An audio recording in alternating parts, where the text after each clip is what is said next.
Hello, hello, hello. We are back again. Welcome to CJ Socials. United, the longest rivalry in English football history. Wow, long awaited. It's finally come and gone. How you feeling about that, Charles? How you feeling about the game? How you feeling about just everything? Well, I mean, we're still top, so that's a plus. Wasn't There wasn't a whole lot of, talking points, I guess, at least for me anyway, in the game, things that stood out. But we're still top of the league. We didn't lose, and we have the chance to beat them in the FA Cup again midweek. So that'll be something to look forward to. But yeah, Yeah, it was kind of a very, cagey. Well, not cagey. Actually, that's a bad way of putting it. I think both teams had a game plan, and United was obviously counter attack, which they had their moments where they did well at points, but Liverpool also had their moments too. So yeah, that was kind of how I felt about the game. It was okay.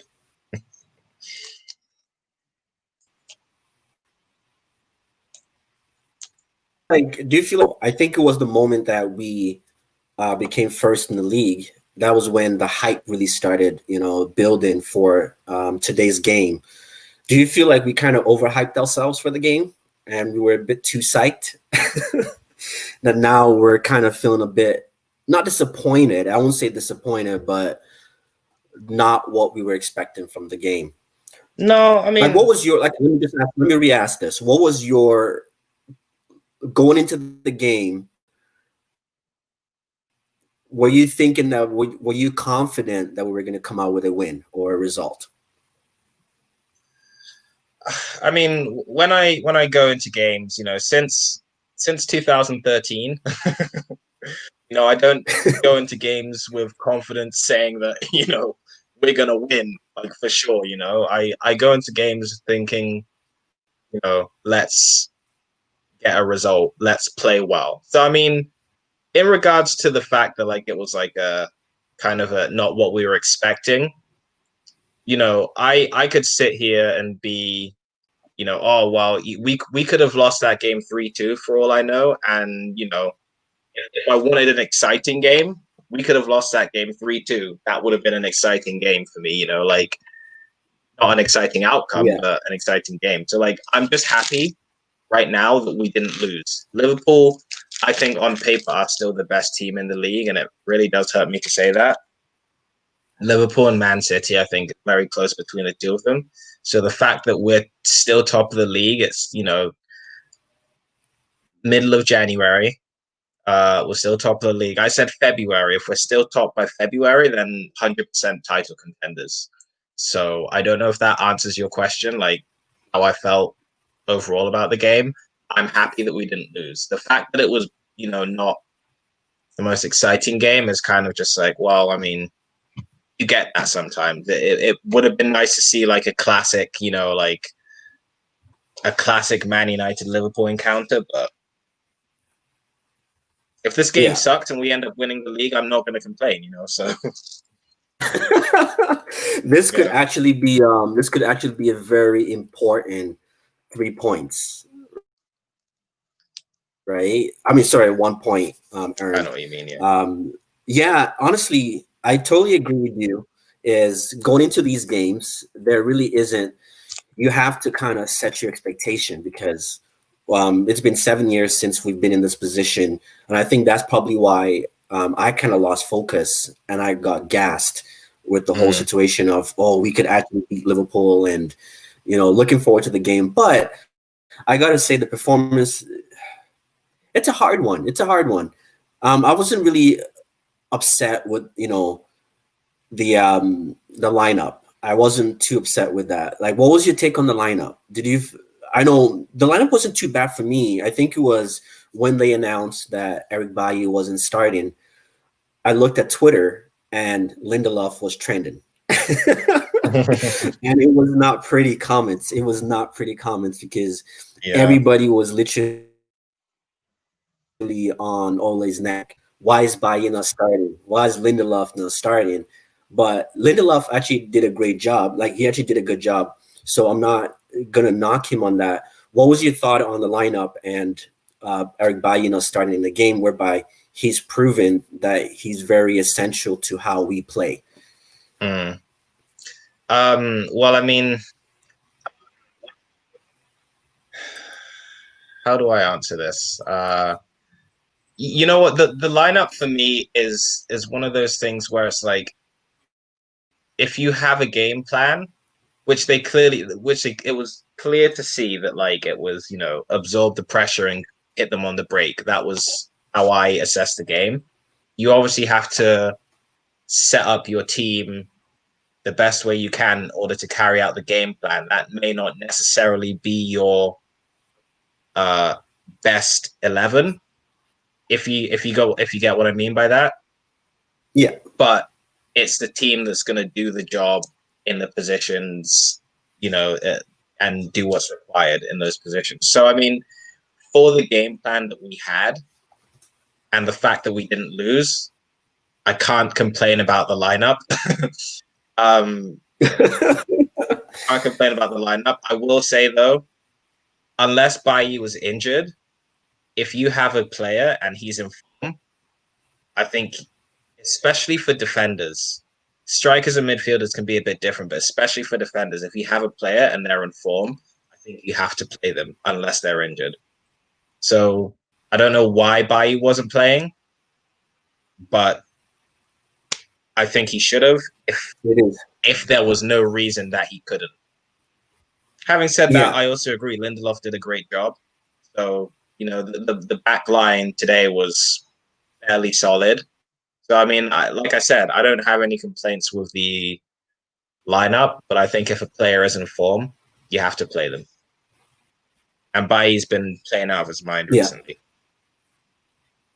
So, he definitely has been. And also the dancing videos as well. The dancing videos. Yo, on social. You know what I was thinking actually? Do you remember that video of Paul Pogba when he was dancing at the end of last season to that WizKid song in the change rooms, and everyone was just like, it was like Igalo, and I think it was James as well. Huh? I think James was in that too. I think, yeah, you know which video I'm talking about, right? Yeah. Yeah, I was thinking like that's the Pogba we need back. That's because he was playing out of his mind back then as well. But like, yeah. Also, I mean, he has been playing though in the last couple of games too. Yeah, no, he's been good. Scored some important goals as well. Yeah. Did you see that video with Fosu Mensah? Yeah. Pogba by Fosu Mensah, yeah. Yeah. That was pretty nice to see, man. That was pretty nice to see the team, because I love to see that from the team. When you actually see that they're friends on and off the pitch is really nice. And Fosu Mensah really hasn't really played with the senior team that much, so to get that kind of love and respect, it really shows there is a lot of positives going on in the camp, right? Yeah. My take on the Bailly thing, and I've been saying this for a while. It's not about we can talk about the last show that we had where I kind of rained down on McTominay, and you were telling me to calm down. It's not about like the Bailly thing. It's not about Lindelof had a good game. It's not about that. Sometimes it's more about the collective performance. So like what you said, Eric Bailly has been playing really well, and it's not just playing well defensively, it's how he's enhanced the entire team's game. So from the back line, keeping the back line, there's less risk to the back line, and then that gives them more confidence to like your midfielders. So whether it's your Fred, your Matiches, your McTominays, to be able to freely advance up, and then you have to invite the likes of your Brunos, the likes of your Brunos and your Pogbas. But when you're playing someone like Lindelof, yeah, it's great that he had a good game, but I still personally feel, and a lot of fans are probably going to be against me on this, but I still feel that not having Bailly on there, it literally just changed the entire dynamic of the game.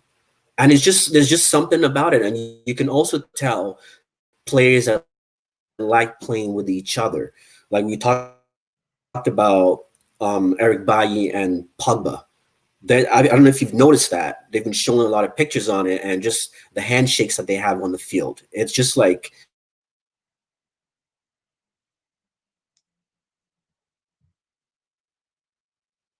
I don't know if you can hear me, but you're frozen on my end right now.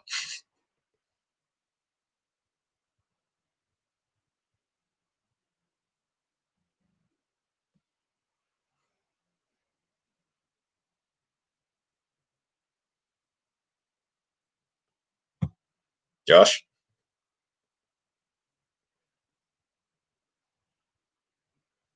you're frozen, bro.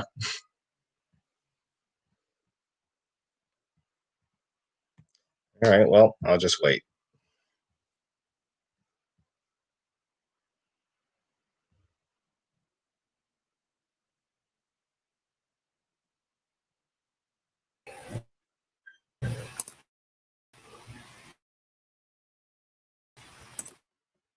okay,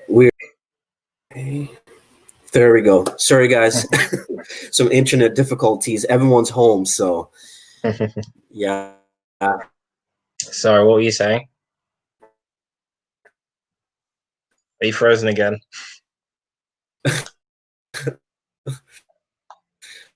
But yeah, so where was I again? Sorry, I was yeah. So I was saying not just the Bailly, um,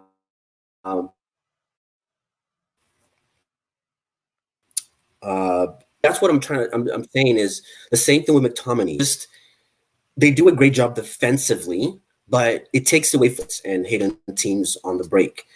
There's more to it, and I feel like every time we have the McFred pivot, and then you have the Lindelof at the back, it just creates an imbalance on the team because you have Fred and McTominay who sit really deep because that's the best they can do. Like Fred, I got to give commend Fred today. Hmm? He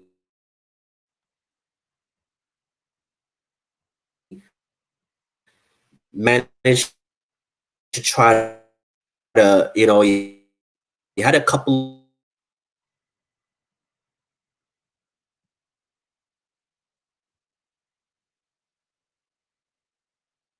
of attacking plays where he or Martial, but overall, so when you do have a situation for a lot of, are you still there? Okay, I'm still you're here. back. You keep moving. Okay. You're going in and out.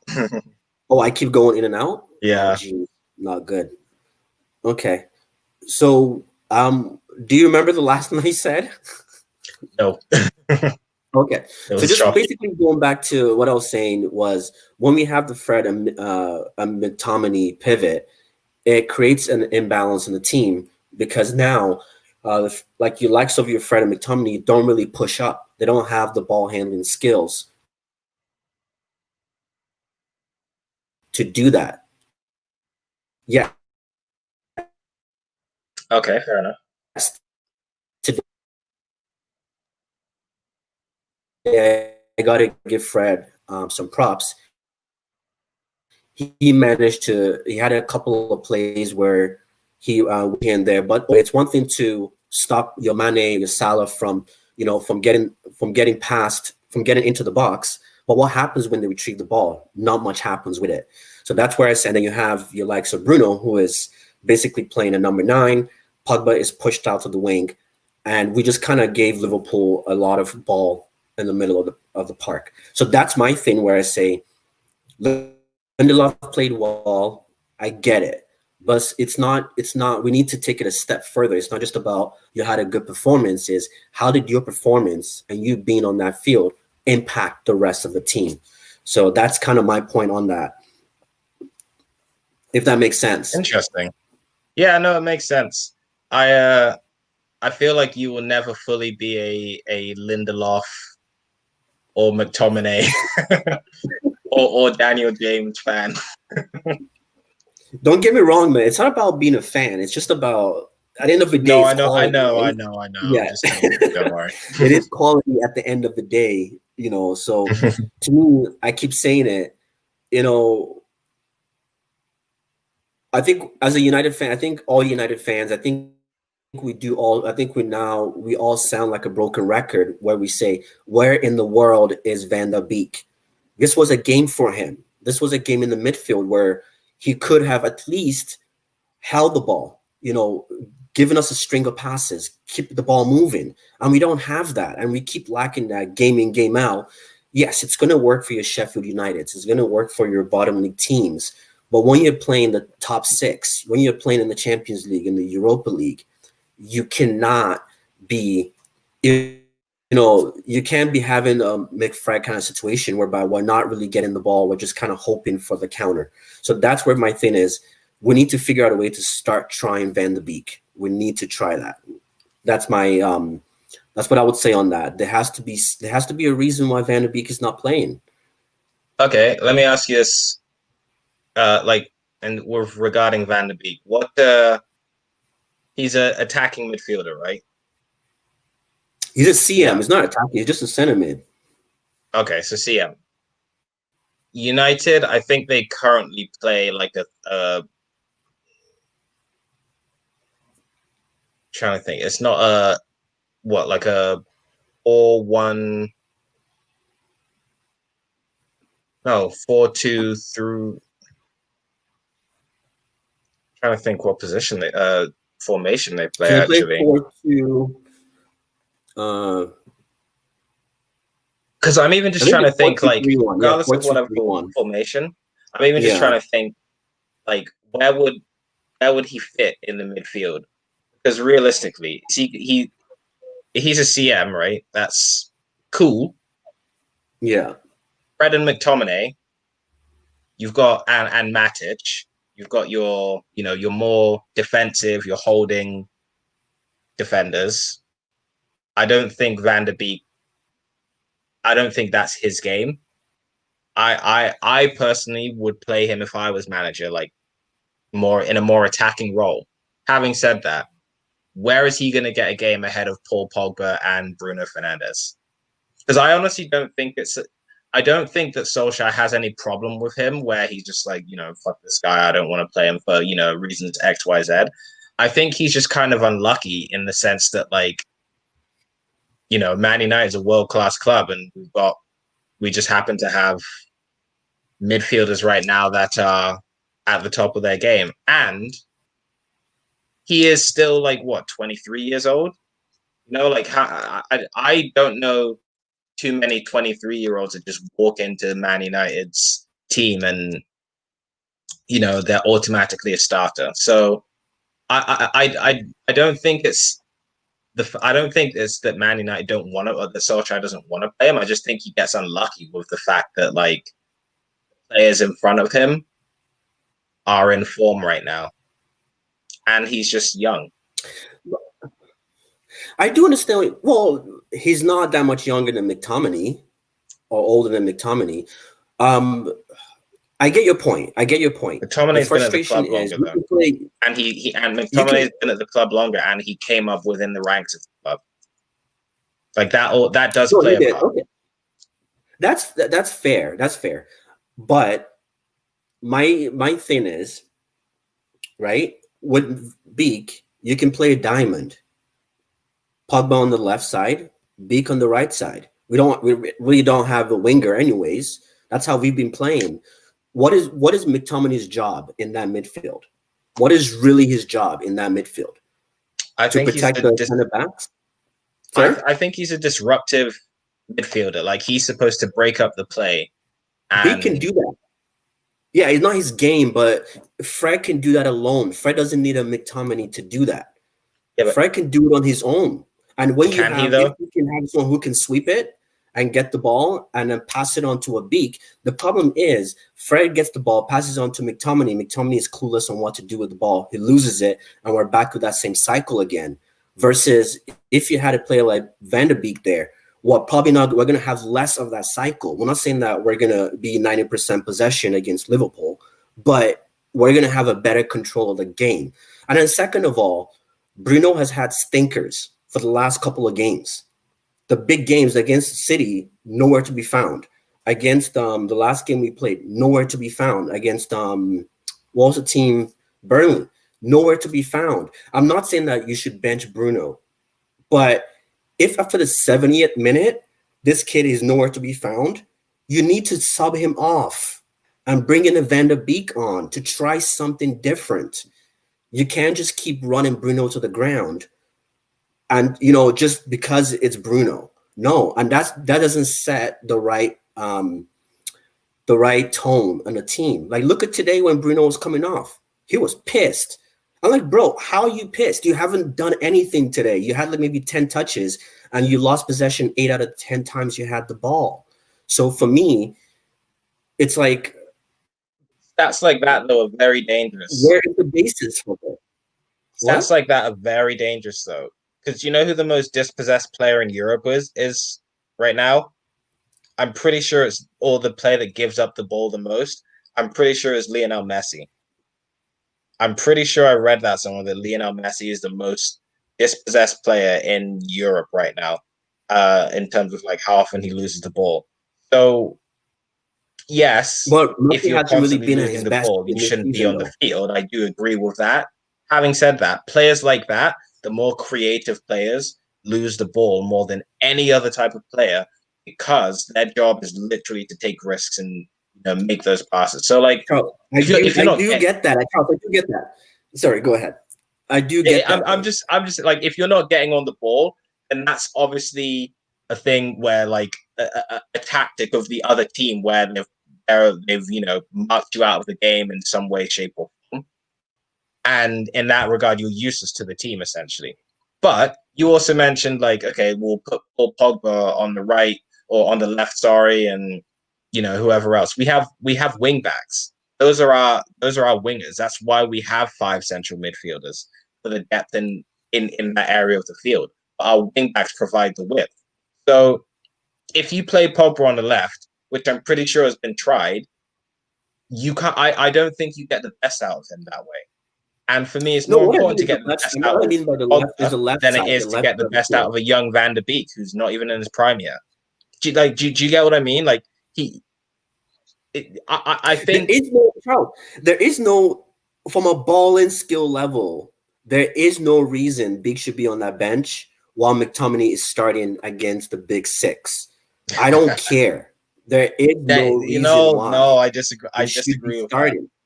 I disagree with that. I think. Listen, I think McTominay is actually a pretty decent player. I'm not saying you don't. But I can tell you're not 100% sold on him all the time, and that's fair enough. But I think McTominay doesn't get the same respect that Van de Beek might get because realistically, like what has Van de Beek done in his career that McTominay hasn't? So like Here's one I think stuff. the price tag of Van de Beek is like, oh well, we signed this one for 40 million pounds. That's a lot of money. Why isn't he playing over McTominay? Well, yes, that is a fair question to ask. But if you had signed both players for the same amount, would we still be having this discussion? Or if both players had come through the academy, would we still be having the same discussion? So, Charles, my conversation is about what I see. My eyes don't lie. Like, Okay. I've seen Big play. This is a kid who has skill. The way he moves the ball And I'm around. not. The last game we played, the game we played against Watford. I know, yeah, people say, "Oh, it's just Watford." It was just Burnley last weekend. Where was Bruno? You know what I mean? Watford was in the EPL last season. So it's not just Watford, but the way over like M.I.A would have been a better choice in this game. It's just certain games you need your technical players on the field, not just a passion merchant who's just running around and tackling people, and that's all great and dandy. But we already have a player that can do that in Fred. We don't need. I'm not saying that it's just McTominay. I'm not saying McTominay should never start, but week in, week out, when is Van de Beek going to get his chance to show that he's a way better player than McTominay? And you talk about what has Big done. Big has gone far in the Champions League. numerous times. How far has McTominay gone? Van der Beek is a How starter far has Bruno on the Fernandez gone? Dutch How team. far has any of them? I'm like, that's a fair point. I'm not saying that. Like, if you think of it in terms of, okay, what have they both won in their careers? The one deserves to start over the other. Going further in the Champions League is a fair point, but it's not the only thing, and it's very little part. And I'm not saying, like, my point with the whole McTominay thing is I'm just saying I don't think he's that bad a player. Well, sorry, I think he's better than he gets credit for. Is how I'll put that, because I know you're not saying he's a bad player. I know you're saying that Van der Beek is better. I don't. I think he doesn't get the credit that he might deserve, just because of the fact that, in comparison to Van der Beek, just because of the fact that Van der Beek came with a £40 million price tag. I think McTominay is actually a fairly good player, and you know, what is he like? He's like 20 or something. Like he's got time. So like in terms of that, like I think McTominay's. I think we're at the top of the league right now with the choices that we've made. Can we really, uh, if we're talking about what we see, can we really complain too much about McTominay's performances if we're at the top of the league? If he's starting over Van der Beek. So, do you get my this is the argument thing now? that frustrates me with fans. No, I know, I get you know, I get your point, and I get your point. But this is what frustrates me with fans is at some point though. I know, yeah, it's all great and dandy because we're at the top of the league and everyone's all happy. It's like when things are going well, you brush everything beneath the carpet. It's life. It's what happens when the wheels start falling off, which I'm sure they will at some point. They will start falling off. That's what I'm trying to say is if Van de Beek is supposed to be, Ole keeps saying that he's going to get his time. People are saying that it's the plan for next season. If he's supposed to be a main feature next season, he's got to start getting some game time to show us as fans and supporters that he's actually this player that we've all seen him to be and we all think he is of a player. But when you're giving him zero game time, over in the again, like not even in the cup games, he's not getting game time. Like, what's going on? What's going on? But you have certain players that are playing every minute of every game, whether they're playing crap or whether they're playing good, they're starting every game. But you can't get a kid like that who the whole nation of Holland, Van der Sar, everybody who are football has backed this kid. And so that's why for me, I'm just saying that Ole needs to come out and tell the fans the truth. I don't care if McTominay has to start every game or vice versa. But all I'm saying is there comes a time whereby you have to look at the overall skill and game plan. We can't just keep sitting back as the underdogs in every big game. We can't. And at some point, it just kind of gets like, it's getting annoying, man. Like sometimes I don't want to watch the Big Six. Anytime we play the Big Six, I don't even want to watch that game because I know what's going to happen. We're going to have the McFred pivot. We're just going to sit and just hope that Bruno or Pogba lobs in a pass and then we score a goal. We don't even score against the Big Six. We just tie games. That's what we do. So if you're trying to take the trophy from Liverpool, you have to go at Liverpool. You can't try to take the trophy from somebody, but you're sitting at back and saying, you know what, you're holding the trophy. We're just gonna kind of slowly approach you versus you go for the attack. And that's what we're not doing. And this was this season has been the best chance we've come to beating Liverpool. It's the best chance we've come to beating Liverpool. But not to kind of take the whole rant on McTominay again and Van der Beek, but overall, because we're almost out of time here. Just to kind of quickly do player ratings. Let's do player ratings and see if we can kind of narrow it down to see who your best player was. So, did you have anything to add to that, sorry, before we move on to the player ratings? No, not really. I understand what you're saying. I to a point, I agree. I guess I'm more just thinking like they're playing good, and we're top of the league. You know, if it ain't broke, don't fix it type situation. Yeah. And my other thing is that like I don't know how you fit all of those players in the midfield. So unfortunately, one of them, they're all, you know, top players. One of them is going to have to, you know, have a bit of a time on the sidelines. And unfortunately, it's Van der Beek. It's shitty But for and I him get because that. if that's the point, we shouldn't have bought him. If that's Yeah. what's going to happen, then we shouldn't have bought him at all.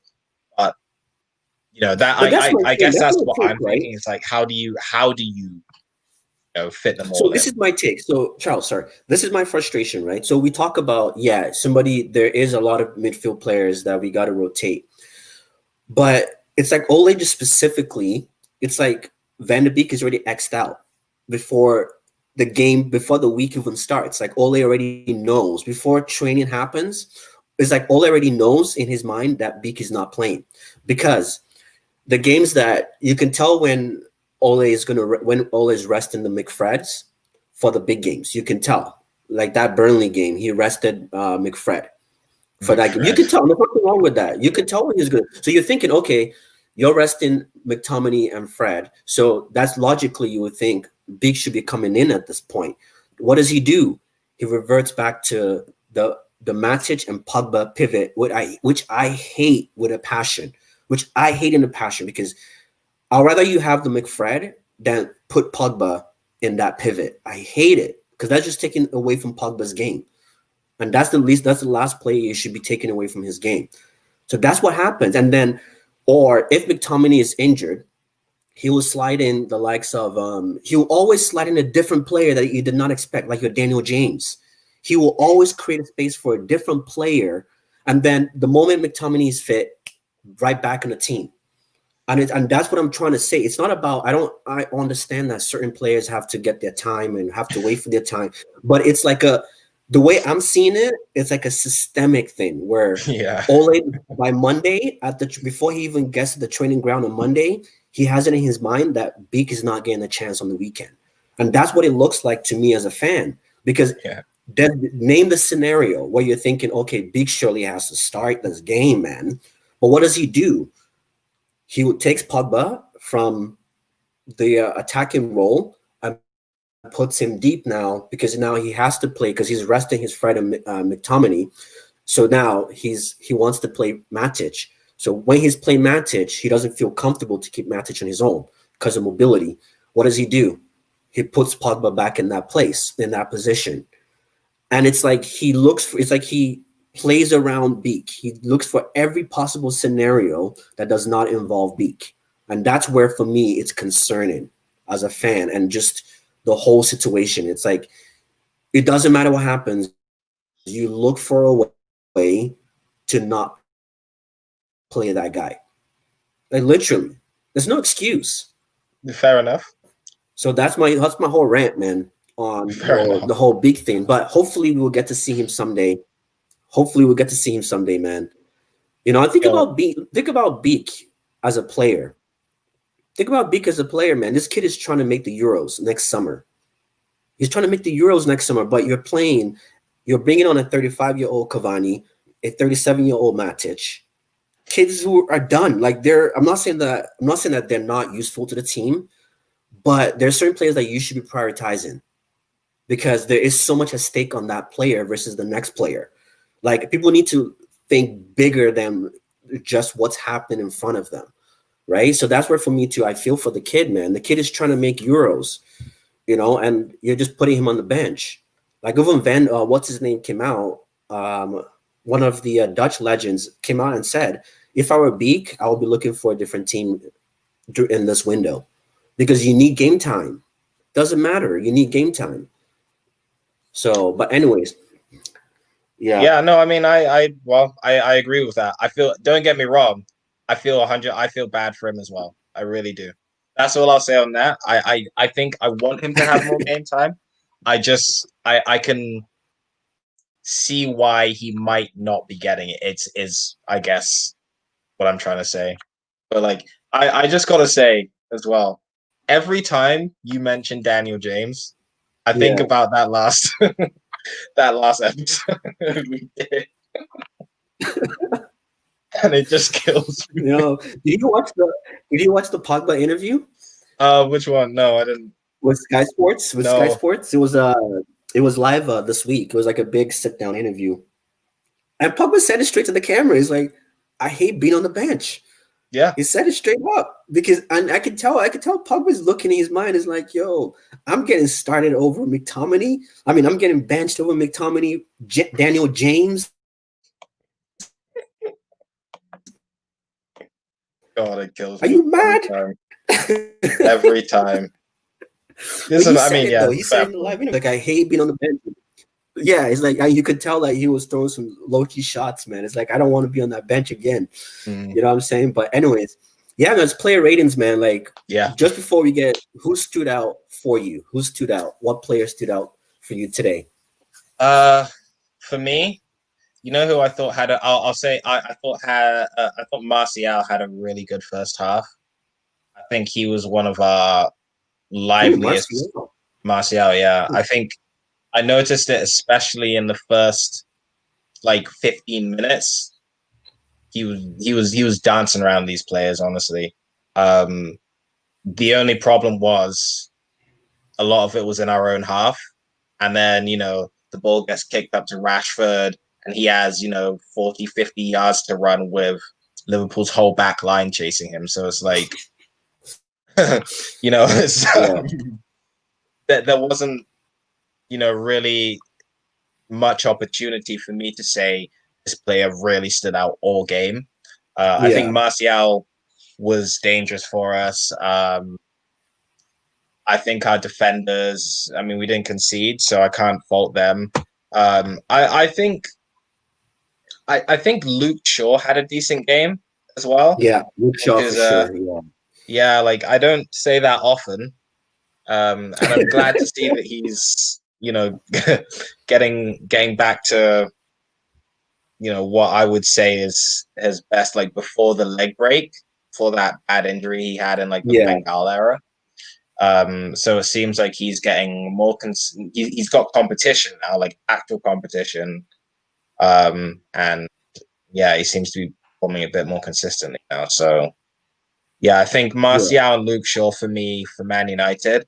And I've got to give a shout out to, and I hate myself for this, but I've got to shout out Allison on Liverpool for the Oh, saves he made at the end. yeah. I have to, The two saves, the because Bruno one and the Pogba one. Oh my yeah, goodness. man. Because I thought, honestly, with the Pogba one especially, I thought that's it. We've That was nicked it in it. the end, Yeah.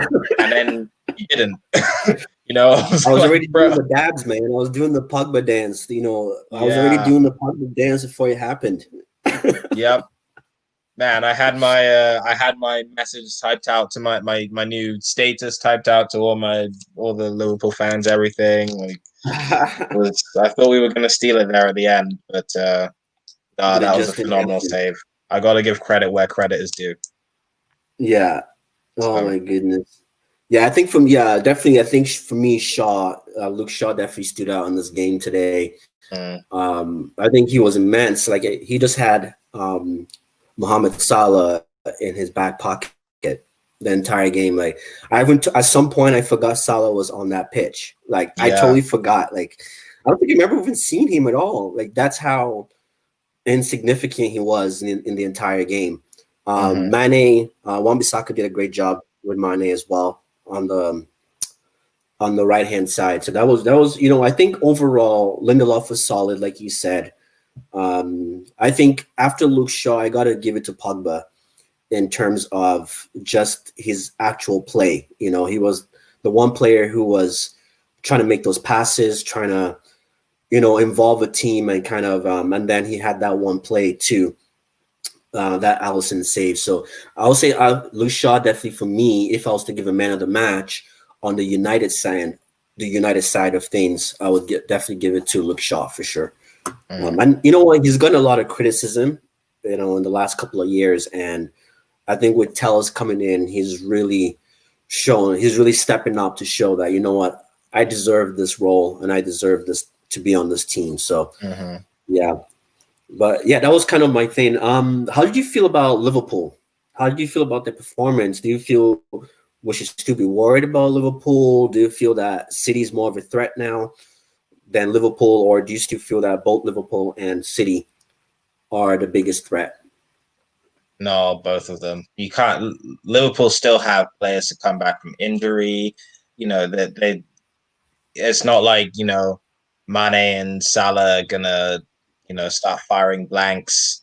Miraculously. Like they're gonna be fine throughout the season. I will be surprised if they finish outside of the top Yeah, two. Manchester City, again, there's a team you can just never really count out. But yeah. I'm not as worried They about won for Manchester nothing City as today too.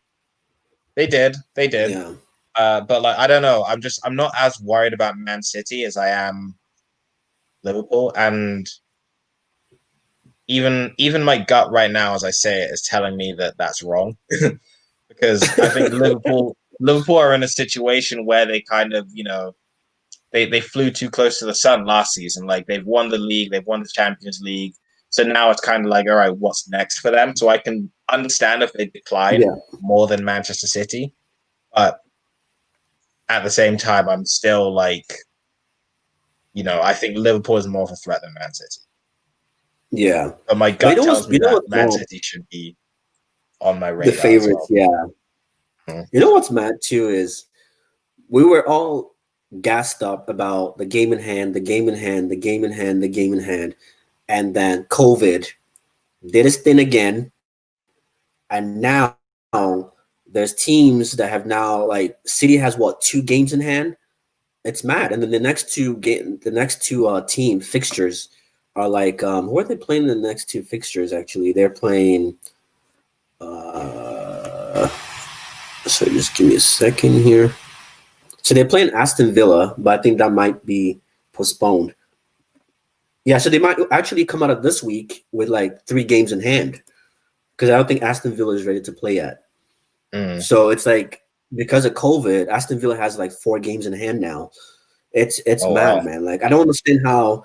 I was talking to my roommate today. It's like I don't understand how the league is going because it feels like we've been winning games and Tottenham has been dropping points, but for some reason Tottenham picks up one win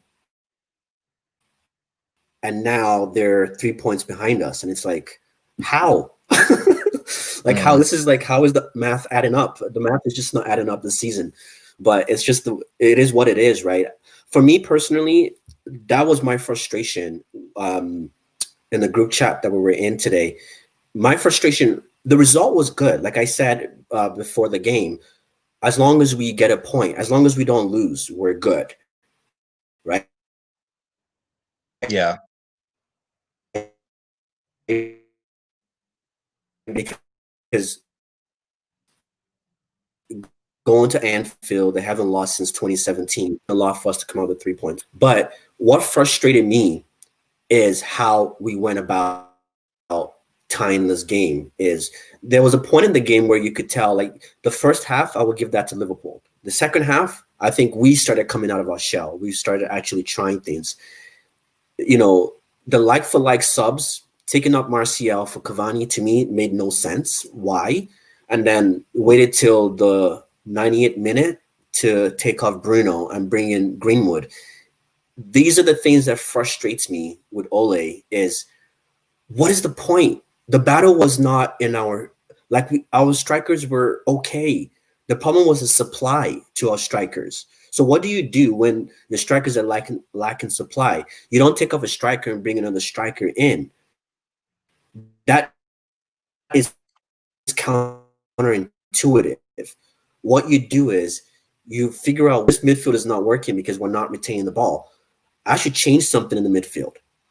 But that's where Ole worries me with his tactical changes. Anybody could have made that sub. That's a like for like sub. That's like elementary, man. That's like elementary like subs. So that's my whole thing. It's like the Leipzig game when we got trashed by Leipzig in the Champions League that Mm. ended up knocking us out of the tournament. It wasn't that. What was more annoying or frustrating wasn't about the actual loss itself. It was how we lost. So put in 7 defenders in that game. Literally had 7 defenders on the team. Pogba was on the bench. Cavani wasn't there. Like your attacking players were on the bench. Van de Beek was on the bench. And then you had a whole midfield of defenders and then Bruno and Rashford up front. To me, and then we still got trashed. So to me, that was what really upset me with that. It, how we came out of this game versus the result. So that's my take on the entire game.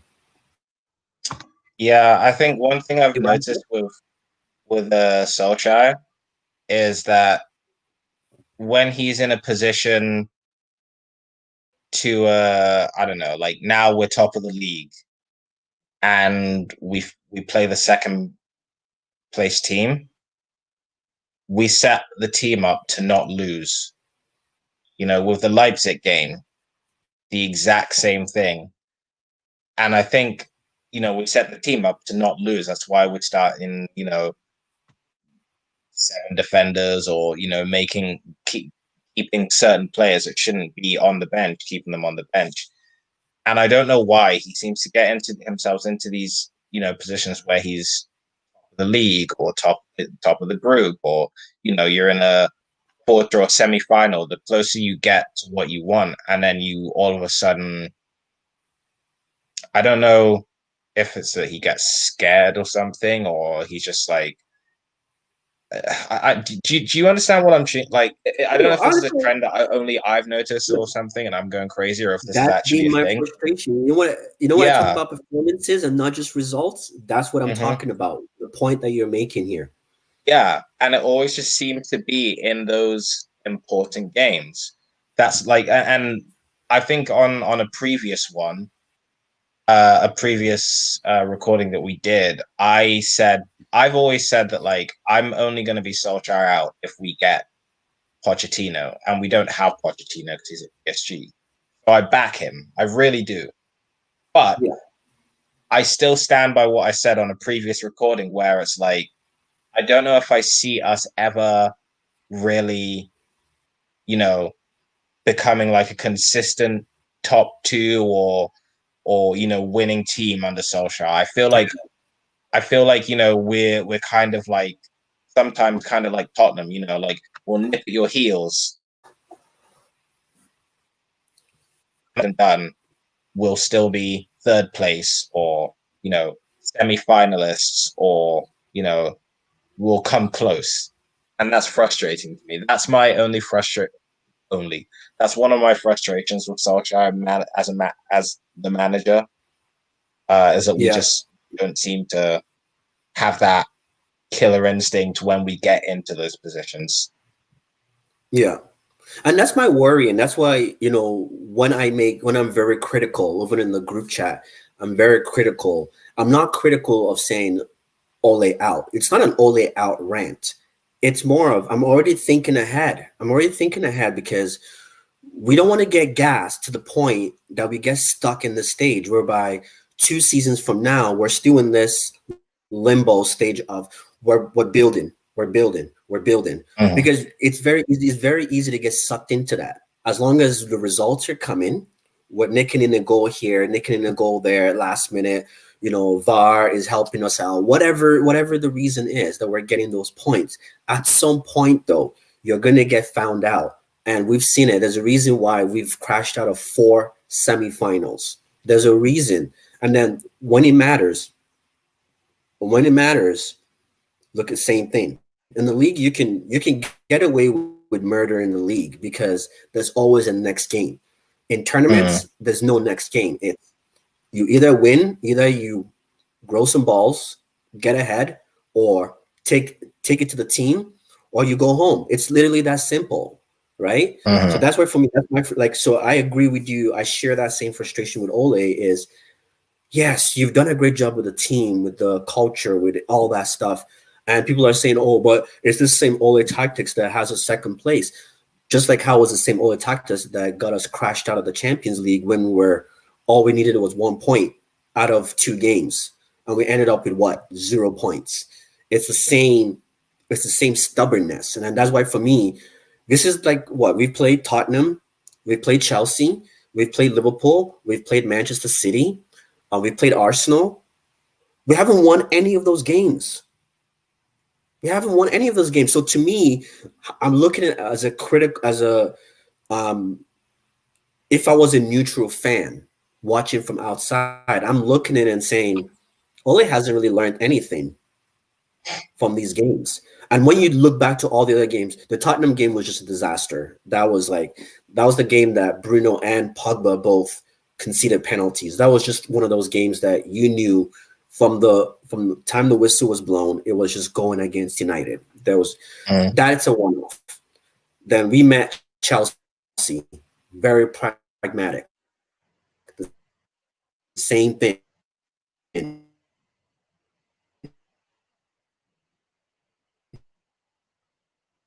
You're frozen. Just so Fred you know. McTominay pivot, just sit back. Sorry? Sorry? You were frozen there for a second. Against Oh, sorry about that. Yeah. Yeah, no, you So got it. against Arsenal, the same thing. We were sat back, pragmatic play against Arsenal, pragmatic play, and then Pogba causes a penalty in the dying moments of the game. We lost that game. Then we went to City. This was our best opportunity to beat City as well. What did we do? The same pragmatic approach. We tied that game, and City was fine with that because look at where City is. They knew that they were going to be in the race. It didn't matter. That game did not matter for them. It mattered more for us because we're trying to prove as United that we're actually challengers. So we're the ones that have to go and challenge. It's not the other way around. It's not Liverpool coming to challenge us because Liverpool are the title winners. So we have to go challenge them. And people need to understand that. And then look at today's game, Liverpool. The same thing. The best ever opportunity that we had to beat Liverpool.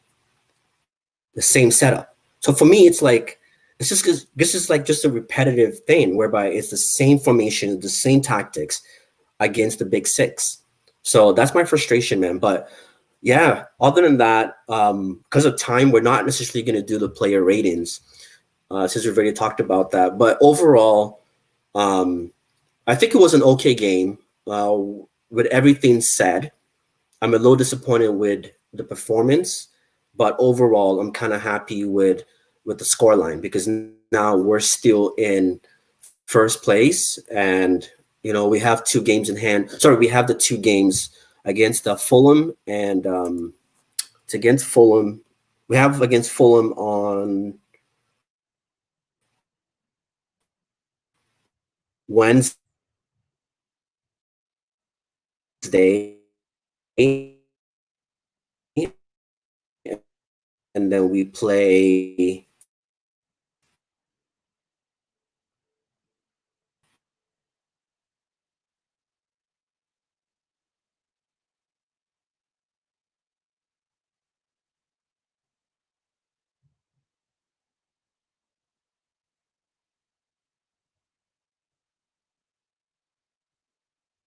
You good?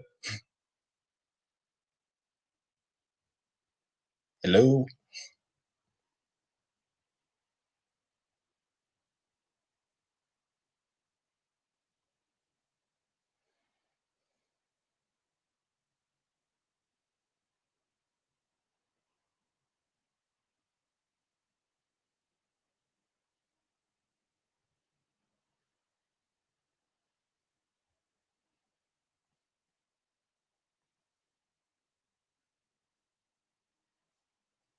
Okay, well, I'm not quite sure where you've gone,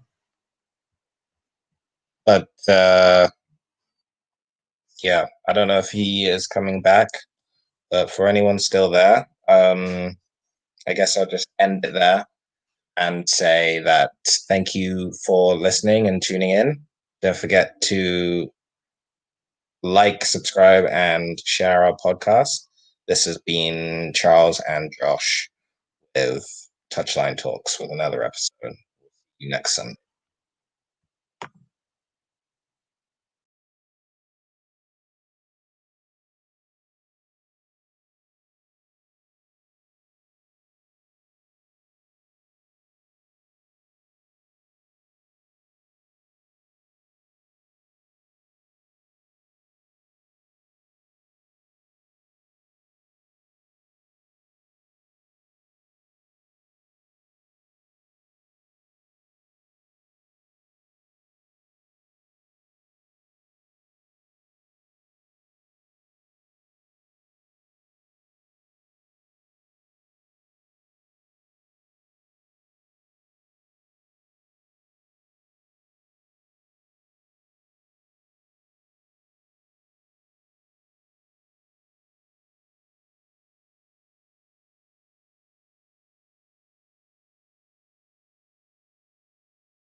Sorry, guys, for the interruption there. My internet kind of crapped out on me. It's COVID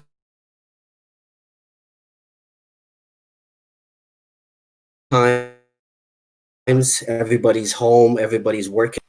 Other than that, yeah, we're just about to wrap up the show. So this was just the match reaction for Liverpool versus Manchester United. If you liked what you saw, please smash the like button. Please subscribe if you're new to the channel.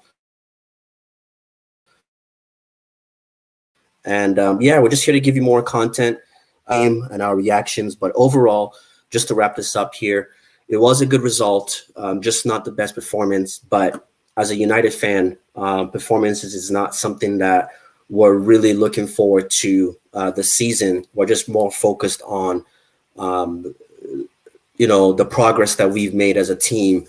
And just looking ahead, you know, we have Fulham next, and then we go to Sheffield. So those are two games that we can easily get 6 points from. And all we needed was just a draw in this game, and we got that. So overall, I'm happy. I'm excited, and we can only look forward to next week. Other than that, please smash the like button and subscribe if you're new to the channel. Till then, we'll see you next time, and take care.